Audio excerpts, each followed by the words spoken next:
Valentin Vachereau made history when he won the Shanghai Masters.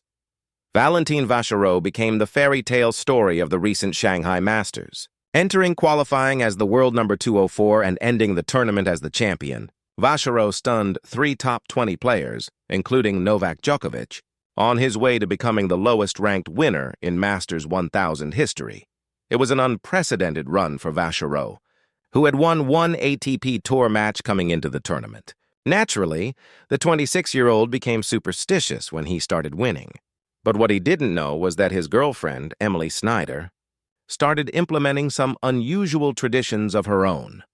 Vachereau's incredible Shanghai Masters story started when he landed in China, still 9 spots out of qualifying. He got in thanks to some withdrawals, and was 2 points away from defeat against Liam Draxl in the final round of qualies before making it into the main draw. There, he went on a life-changing run, upsetting number 14 seed Alexander Bublik in the second round.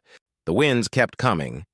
He advanced thanks to a mid-match retirement from Thomas Machak, and then beat Talon Griekspoor, Holger Rune and Djokovic before facing his own cousin, Frenchman Arthur Rinderknecht, in the final. Rinderknecht had been busy causing some upsets of his own, taking out the likes of Alexander Zverev, Felix Auger-Aliassime, and Daniil Medvedev. But it was Vachereau who came out on top in the family affair final, rallying from a set down to win 4-6, 6-3, 6-3.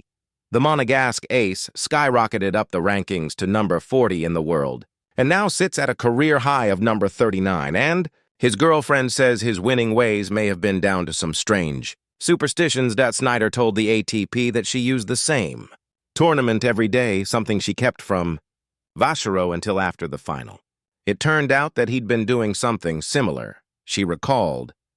Then he tells me, "I'm not even kidding you. I use the same exact shower every single day, twice a day. Same shower." They weren't the only ones sticking to specific routines. Vachereau, Snyder, and Benjamin Ballaret, Vachereau's coach and half-brother, also had something of a seating plan in every car they took. On the car rides to and from the hotel, me, his coach, we all sat in the same exact seats. We refused to change it. We were like, "Okay, routine is working, we're not going to change anything," Snyder added. They also had a heartwarming routine in place with Rinderknecht, Vachereau's cousin and eventual opponent in the final. The French star was in Shanghai without his coach, so he joined Team Vachereau in the evenings. There were, of course, some superstitions involved, as they headed to the same spot for dinner. We would go watch Arthur's match. Arthur's match would finish. We would go all together to the same Italian restaurant because Arthur was only traveling with one other guy, Snyder explained. For a lot of the other matches, Ben, Val's coach and half-brother, would come, and he would sit and almost kind of be like a coach for Arthur, too. Since then, Vachereau has had some time to unwind and digest his life-changing victory. He returned home to Monaco for a few days before returning to action at the ATP 500 in Basel. The 26-year-old lost a tight 3-set match to top seed Taylor Fritz in the first round, but he's now been given a wild card into next week's Paris Masters.